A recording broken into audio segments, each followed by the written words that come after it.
Halo semuanya, perkenalkan aku Rafli Daud Mulyana. Aku merupakan mahasiswa pendidikan akuntansi di Universitas Negeri Jakarta. Nah, di mana aku di sini sebagai mahasiswa, tentu aja pernah mengalami masa-masa di mana tuh tugas datang bersamaan, organisasi terus berjalan, penelitian harus diselesaikan, bahkan presentasi tuh nunggu banyak banget. Bahkan aku harus nyusun praktik mengajar untuk persiapan asdosku. Nah, dulu kupikir kalau semua ini sebagai masa produktif itu harus dikerjakan sendiri. Tapi seiring berkembangan zaman teknologi, aku belajar nih bahwa produktivitas itu nggak tentang bekerja lebih keras, tapi juga lebih cerdas. Maka dari itu, di sini aku ingin berbagi sebuah kisah bagaimana sih Google AI itu berbagi tools Google nggak hanya membantu menyelesaikan tugas kuliah, tapi juga mengubah cara aku belajar, berkarya, juga memberikan manfaat di lingkungan kampus. Yang dimana semester ini tuh dibilang menjadi semester tersibuk selama aku kuliah. Sebagai mahasiswa pendidikan akuntansi, aku nggak hanya belajar teori aja, tapi juga harus menyusun modul pembelajaran, media ajar, terus juga melakukan micro teaching. Selain itu menyusun laporan akademik, mengikuti berbagai kegiatan kampus sampai mengerjakan penelitian. Yang dimana di waktu yang sama aku juga aktif dalam organisasi kemahasiswaan dan kegiatan kepanitiaan. Nah, suatu ketika aku mendapatkan tugas sebuah modul pembelajaran perpajakan yang cukup banyak nih. Nah, di modul itu bukan hanya berisi materi, tapi juga ada tujuan pembelajaran, aktivitas peserta didik, asesmen, sampai desain visual yang harus menarik. Nah, awalnya aku kayak kewalahan gitu. Aku cari cara agar proses pembelajarannya tuh bisa efektif dan efisien. Nah, dari situlah aku mengenal basis Google AI, yang dimana ekosistem Google itu, yang dimana aku pakai Gemini AI dari Google itu untuk berdiskusi.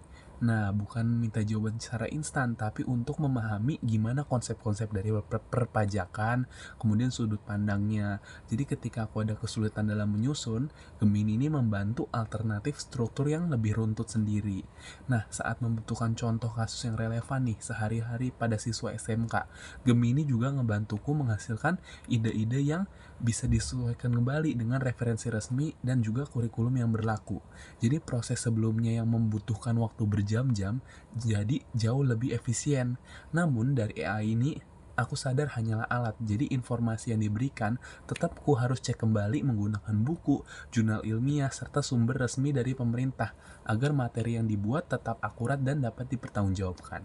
Nah, selain Gemini, aku juga pakai Google lainnya nih, tools Google lainnya, yaitu Google Docs untuk menyusun modul secara kolaboratif bersama teman-teman. Kemudian ada komentar dan revisinya bisa langsung di Google Docs tersebut. Kemudian ada Google Drive untuk menyimpan seluruh dokumen sehingga semua filenya itu dapat diakses kapan aja melalui laptop maupun ponsel. Kemudian aku juga manfaatin Google Slides yang dimana membuat media presentasi lebih menarik dan oke lah dilihat untuk micro teaching.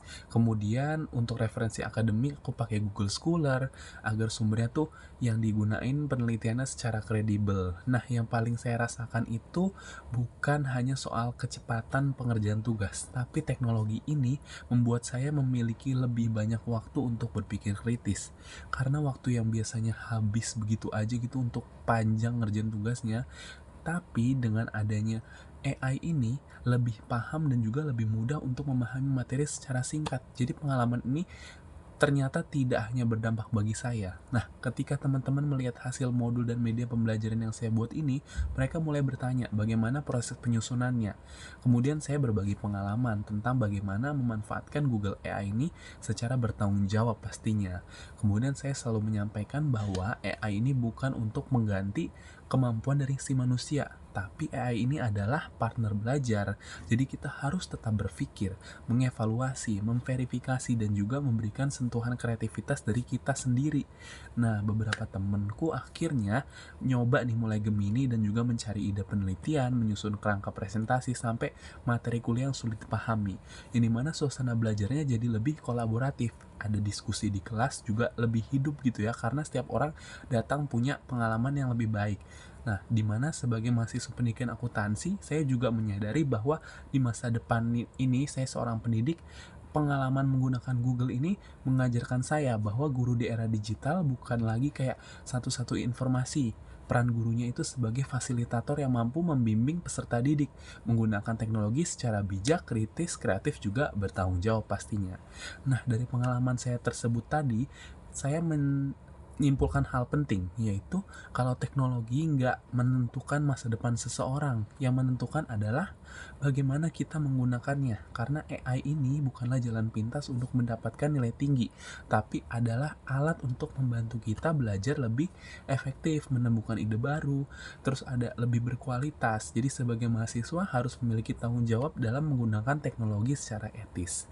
Jadi setiap informasi tadinya harus diverifikasi, setiap karya harus tetap mencerminkan pemikiran diri sendiri, dan setiap kemudahan yang diberikan teknologi ini harus digunakan untuk memberikan manfaat yang lebih besar ke lingkungan sekitar. Karena aku percaya banget AI ini kalau dipadukan dengan integritas, rasa ingin tahu, terus semangat belajar, teknologi itu menghasilkan tugas yang selesai tepat waktu, dan juga teknologi mampu melahirkan pembelajaran yang lebih bermakna, kolaborasi yang lebih luas, juga inovasi yang membawa dampak positif di kampus maupun di masyarakat.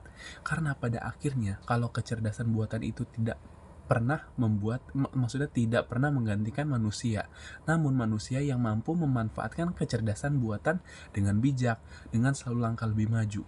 Nah, dari cerita tersebut semoga dapat menginspirasi kita semua untuk terus belajar, berkembang, dan juga memanfaatkan Google AI secara bertanggung jawab demi menciptakan masa depan pendidikan yang lebih baik.